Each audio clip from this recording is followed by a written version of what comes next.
नाजरीन, औरंगजेब के मकबरे को लेकर गुज़िश्ता एक महीने से सिर्फ औरंगाबाद या मराठवाड़ा ही नहीं बल्कि पूरे महाराष्ट्र में एक तरह की सियासत चल रही है। कई सियासी नेताओं की जानिब से इस मकबरे को हटाने का मुतालबा किया जा चुका है। वहीं आसार खदीमा की जानिब से खुल्दाबाद में वाक़ औरंगजेब रहमतुल्लाह अलैह के मकबरे को हिफाजती दीवार से ढक दिया गया है। तारकोल वहाँ पर बिछा दी गई है ताकि किसी को भी शर्मंगेज़ी करने का मौका न मिल सके। नाज़रीन, विश्व हिंदू परिषद और बजरंग दल की जानिब से बार बार लगातार यही मांग की जा रही है कि जल्द से जल्द इस मकबरे को यहाँ से हटा दिया जाए, वरना ये लोग खुद वहाँ जाकर इस मकबरे को हटाएंगे।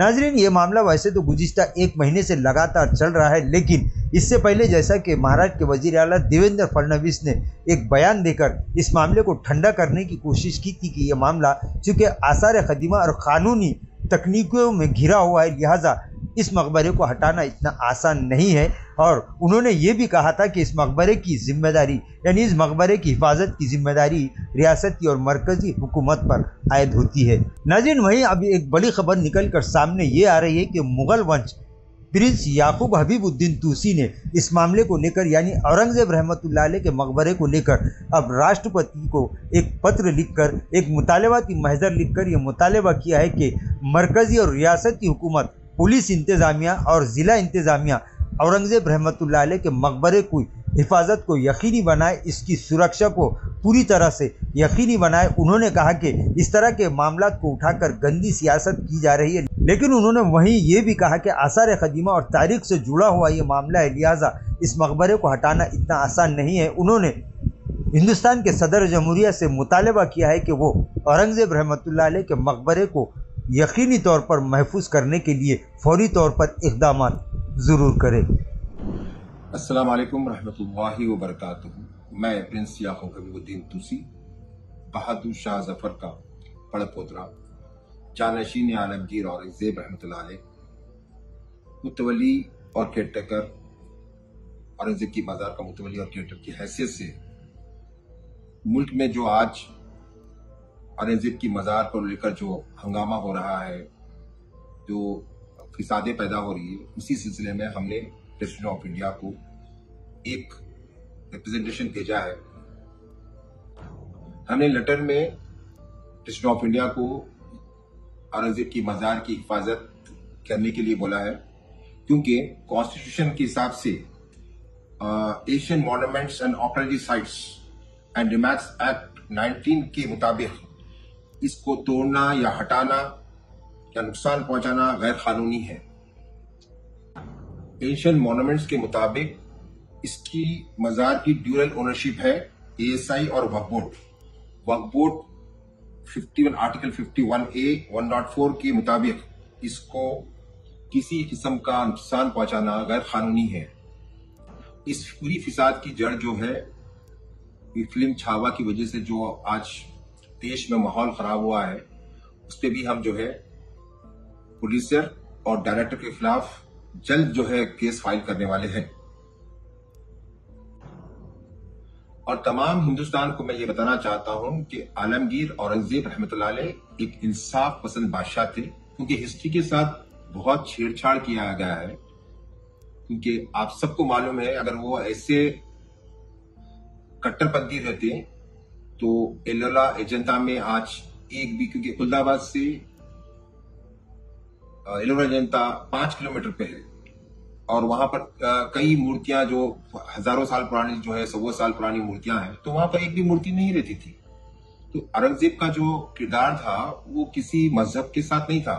और सबसे बड़ी बात मैं आपको बता दूं कि औरंगजेब ने हर मजहब का एहतराम और इज्जत की है। उन्होंने सबसे ज्यादा मुगल बादशाहों में सबसे ज्यादा जो मंदिरें दी है वो औरंगजेब आलमगीर है। कम से कम 100 से ज्यादा मंदिर उन्होंने दिया है।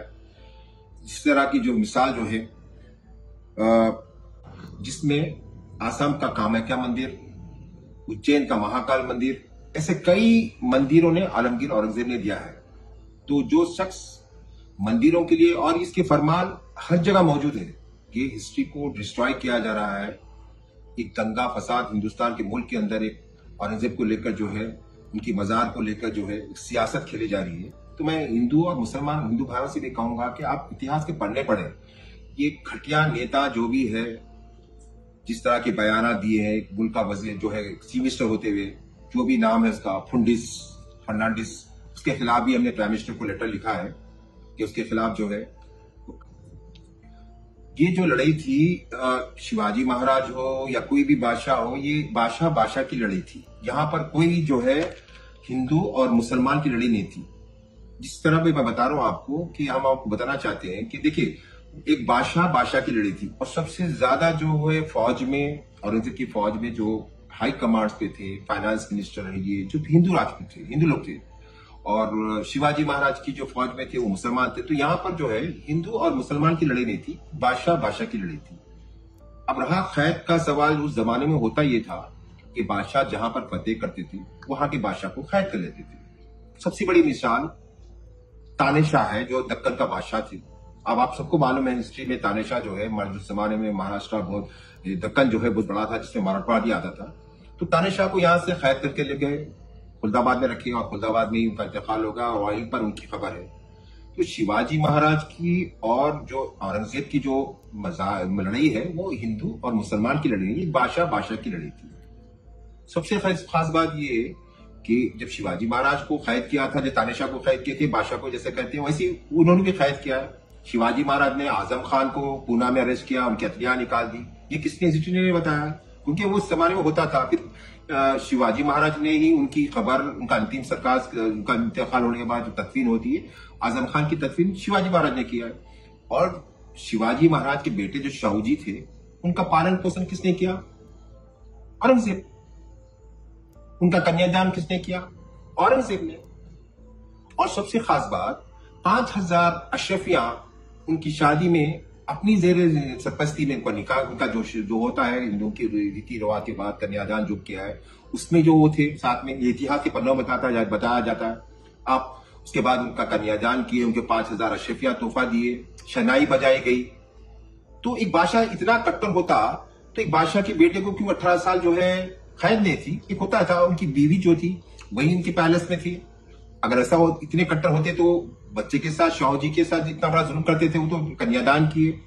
और दूसरी बात, खास बात यह है, जब शाहूजी महाराज औरंगजेब के इंतकाल के बाद बाहर निकले तो सबसे पहले श्रद्धांजलि लेने के कहां गए? औरंगजेब की मजार पर। अगर शाहूजी को इतना वो रहता तो क्यों जाते थे बताइए? कि इतिहास के पन्नों में लिखा हुआ है, मेरे पास रेफरेंसेस है। जो हिस्टोरियन लिखे हैं इनके बारे में, वो कोई मुसलमान हिस्टोरियंस नहीं है, वो तो हिंदू हिस्टोरियंस है। मेरे पास आप पूछिए, मैं आपको रवाना रेफरेंसेस के साथ, किताबों के साथ आपको रेफरेंसेस देना चाहता हूं, देता हूं मैं आपको। तरी या महाराष्ट्रामध्ये औरंगजेबाच्या कबरीचं महिमा मंडन होऊ देणार नाही, त्याचं उदात्तीकरण होऊ देणार नाही। त्याचं उदात्तीकरण करण्याचा कोणी प्रयत्न केला तर तो प्रयत्न त्याच ठिकाणी चिरडून टाकण्याचं काम या आम्ही केल्याशिवाय राहणार नाही। हे वचन छत्रपती शिवरायांच्या या मंदिराच्या समोर आपल्या सर्वांना मी देतो।